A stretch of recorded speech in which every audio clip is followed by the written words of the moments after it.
Les réseaux sociaux, notamment Instagram, mais aussi Twitter, mais aussi TikTok et tous les autres réseaux sociaux,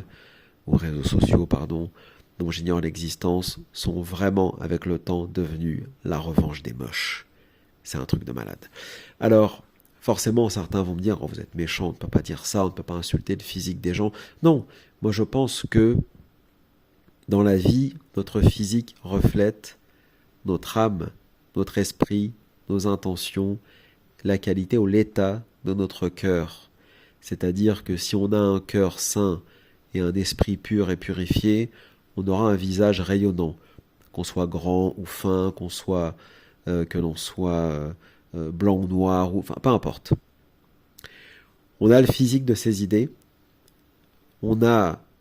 une apparence qui est conforme à notre état d'esprit et à l'état de notre cœur. Les réseaux sociaux,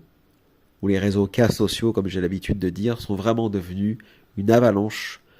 de gens, d'humains extrêmement laids, des individus parfaitement insignifiants, puérils, vides, tant au niveau de l'esprit, que du cerveau, que du cœur, que de l'intelligence, que de toute forme de caractéristiques, quelles qu'elles soient, caractéristiques positives. Des individus extrêmement négatifs, des individus insignifiants dans un monde traditionnel, dans un monde pas très lointain d'ailleurs, juste avant cette arrivée massive des réseaux sociaux, suite à l'arrivée des smartphones, le genre de personnage qu'on n'aurait même pas calculé dans la rue, ou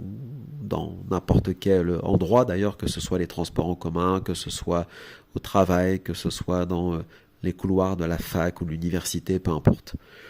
Donc des personnes extrêmement insignifiantes, mais qui désormais s'affichent du matin au soir sur les réseaux sociaux et font des milliers, de millions de vues, au point même d'en faire un business, d'en ouvrir des magasins, d'en ouvrir des commerces, et d'attirer vers eux une clientèle de gens très diverses et variées, composées par ailleurs d'individus qui, eux, ne sont pas forcément des personnes insignifiantes. Mais elles ont réussi, hélas, ces personnes, à se faire harponner en quelque sorte par des personnes insignifiantes. Alors qu'autrefois, c'était les personnes insignifiantes qui faisaient la queue pour aller écouter un discours ou un prêche d'un vrai prédicateur ou d'un vrai conférencier intéressant, diplômé et connaisseur, pardon, de son sujet, quel que soit le sujet, qu'il soit religieux, profane, peu importe. Aujourd'hui, ce sont eux-mêmes les intelligents, on va dire les éduqués, qui font la queue pour aller consommer ce que les insignifiants ont à leur vendre. On est vraiment dans une période d'inversion. Sur les réseaux que j'ai cités au début de l'audio, vous remarquerez que, pardon, il n'y a plus que des femmes,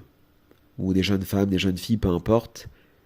et qui représentent vraiment le pire du pire. Le pire de la caricature des moches physiquement, mentalement, des demi-boudins, comme dirait Soral, qu'on n'oserait même pas regarder dans le monde traditionnel, tellement elles sont laides.